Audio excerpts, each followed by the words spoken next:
সমস্ত প্রশংসা হয় আল্লাহ রাব্বুল আলামিনের জন্য, যিনি আমাদেরকে ইংরেজদের হাত থেকে মুক্তি দান করে স্বাধীনতা দান করেছেন।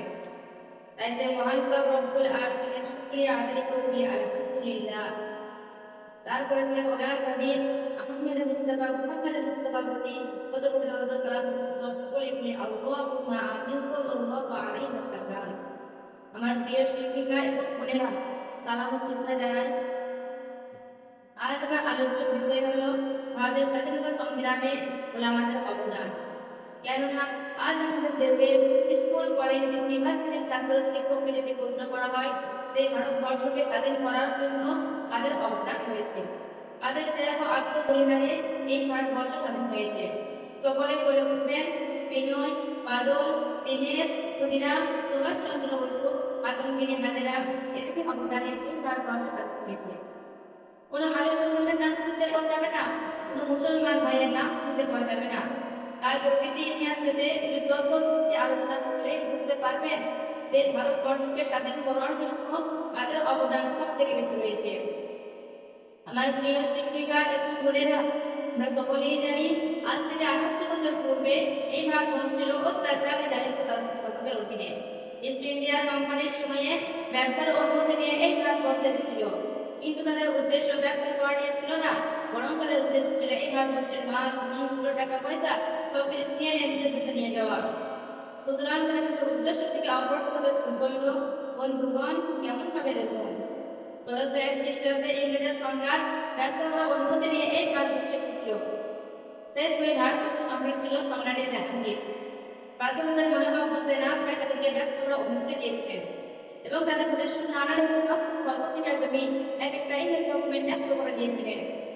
কিন্তু তারা যে বেঈমান বিশ্বাসঘাতক নীতি তারা মেনে বাদশাহ জানতেন না, তাই তারা ভারতবর্ষে নিজের অধীনে করতে শুরু করে দিলেন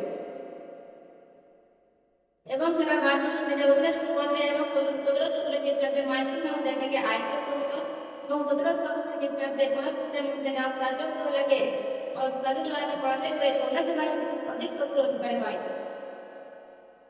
এবং তারা ভারতবর্ষকে আয়ত্ত করতে শুরু করে দিল এবং তারা ভারতবর্ষ মানুষের কাছ থেকে ধন দৌলত টাকা পয়সা সব কিছু নিয়ে যেতে যেতে শুরু করলো এবং তারা ভারতবর্ষের মানুষের কাছ থেকে ধন দৌলত টাকা পয়সা সব কিছু নিয়ে তারা ক্ষান্ত হয়নি, বরং তারা ভারতবর্ষের মানুষের প্রতি অন্যায় অত্যাচার অবিচার করতে শুরু করে দিল এবং তারা ঘোষণা করে দিল এই ভারতবর্ষের মানুষের জন্য ভারতীয়, কিন্তু তাদের আইন কানুন নিয়ম নীতি স্বীকার হিসেবে ব্রিটিশ, তাই ভারতবর্ষের মানুষদেরকে পূর্ণ স্বাধীনতা দেওয়া হলো না। সেই চ্যালেঞ্জের মোকাবিলা করতে 1803 খ্রিস্টাব্দে হযরত মাওলানা শাহ আব্দুল আজিজ মুহাদ্দিস রাহমাতুল্লাহ আলাইহি জিহাদের কথা উচ্চ কণ্ঠে ঘোষণা করলেন যে আমরা প্রাচীন হলাম পরবর্তী পেতে আমাদের জিহাদ করা নৈতিক কর্তব্য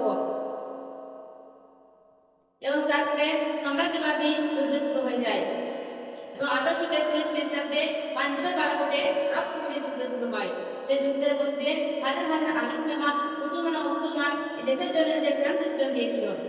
তো তাই নয়, 1857 খ্রিস্টাব্দে হযরত মাওলানা কাজী ইবনুল হক রাহমাতুল্লাহ আলাইহি তার উপলব্ধি এবং মাসে প্রতিষ্ঠা হযরত মাওলানা কাসেম রাহমাতুল্লাহ আলাইহি প্রমোদের বুজুর্গ এই দেশের জন্য সেই দেশের জন্য উত্তর প্রদেশ সেমিন করে যে সামনের ময়দানে সীমায় বিদ্রোহ করে এবং সেই যুদ্ধের মধ্যে 56,000 আলেম উলামা যাদের রক্তকে ঢেকে দিয়ে এই দেশে কালমাটিকে লাগানোর পক্ষে দেশপ্রেমের পরিচয় দিয়েছিলেন এবং তারা ইংরেজদের কাছ থেকে সমস্ত অস্ত্র ছিনিয়ে নিয়েছিলেন। সেই সময় ইস্ট ইন্ডিয়া কোম্পানি ঘোষণা করলেন যে সমস্ত মুসলমানদের মাথায় টুপি পরে লম্বা জামা দাঁড়িয়ে তাদেরকে ফাঁসি দিয়ে ঝুলিয়ে দাও। সাম্রাজ্যবাদী ব্রিটিশ সরকারের মধ্যে দুর্লভ মুসলমানদের মাথায় টুপি পরে লম্বা জামা দাঁড়িয়ে ফাঁসি দিয়ে ঝুলিয়ে দেওয়া হয়েছিল। তারপরে 1864 খ্রিস্টাব্দ থেকে শুরু করে 1867 খ্রিস্টাব্দ পর্যন্ত 14,000 আলেম উলামাকে ফাঁসি দিয়ে ঝুলিয়ে দেওয়া হয়েছিল এবং দিল্লির চাকরি জব থেকে শুরু করে প্রাইভেট পর্যন্ত দিবসে এমন কোনো গ্রুপ ছিল না যেখানে কোনো আলেম উলামাকে ফাঁসি দেওয়া হয়নি। তারপরে ভারতবর্ষে দেখা গেল আলেম উলামাদের সংখ্যা আরো বেশি নেই। তারপরে হযরত মাওলানা মুসলিম রাহমাতুল্লাহ আলাইহি ইংরেজদের বিরুদ্ধে এই ফতোয়া জারি করলেন যে ইংরেজদেরকে সাহায্য করা এবং তাদের উপরে চাকরি করা হারাম। তাই ইংরেজ প্রশাসন হযরত মাওলানা মুসলিম রাহমাতুল্লাহ আলাইহিকে গুলির অর্ডার করলেন। তার কিছুদিন পর কাজ নিয়ে বিশাল সমাবেশ ডাকা হয় ইংরেজদের বিরুদ্ধে। সমাবেশের মধ্যে হিন্দু, মুসলিম, শিখ, পারসি, ইহুদি, খ্রিস্টান, ছাত্র, যুবক, রাখালকৃত, ধনী, গরিব, সমস্ত জাতি, ধর্ম, বর্ণ, লক্ষ মানুষ সমাবেশে যুক্ত হয়েছিলেন। दूसरे जगह সকলেই জানতে সমাবেশে আমাদের মৌলানা হোসেন আহমদ রহমাতুল্লাহ আলাইহি আসনা ওনাকে ইংরেজ ভার্সনগুলি অর্ডার করেছেন। সমাবেশ করার কিছুক্ষণ পূর্বে দেখা গেল হযরত মৌলানা হোসেন আহমদ রহমাতুল্লাহ আলাইহি যে জানের পরোয়া না করে, মালের পরোয়া না করে, বিবাচ্চার পরোয়া না করে স্টেজের মধ্যে এই কবিতা বলতে বলতে উঠে বললেন, ले फिरती है बुलबुल चोंच में, ले फिरती है बुलबुल चोंच में, लेकर शहीद गुल नजरेगी तुरबत कहाँ है। इंग्रेजদেরকে উদ্দেশ্য করে বললেন, खिलौना समझकर मुझे बर्बाद न करना, खिलौना समझकर मुझे बर्बाद न करना, हम भी किसी के बनाए हुए हैं। তারপর হযরত মাওলানা হোসেন আহমদ রহমাতুল্লাহ আলাইহি মুসলিমদেরকে আশ্রয় হয়ে পড়লেন এবং হযরত মাওলানা হোসেন আহমদ রহমাতুল্লাহ আলাইহি মুসলিম মাওলানা রহমাতুল্লাহ আলাইহি ইংরেজদের বিরুদ্ধে বক্তব্য দিতে করলেন। তার কিছুক্ষণ পূর্বে দেখা গেল হযরত মাওলানা হোসেন আহমদ রহমাতুল্লাহ আলাইহি সাম্রাজ্যবাদী ব্রিটিশ থেকে পরিচালনা আরম্ভ করলেন।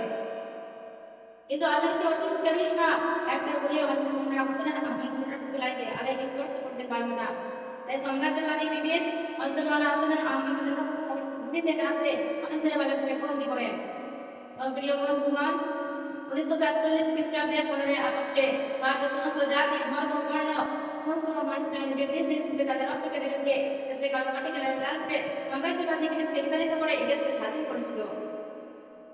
কিন্তু বড় দুঃখ পরিত্যক্তের বিষয়, তাদের দেশকে স্বাধীন করার জন্য যে বিবিকে বিধবা প্রতিবাদকে এদিন বানিয়ে দিয়েছিল, যে মাছ বন্দরের টাকা পয়সা ডিসিশন দিয়ে দিয়েছিল, আজকে বর্তমান ইতিহাসের পাতায় সেই সমস্ত মানুষদের নাম কোন জায়গায় বিদ্যমান নেই।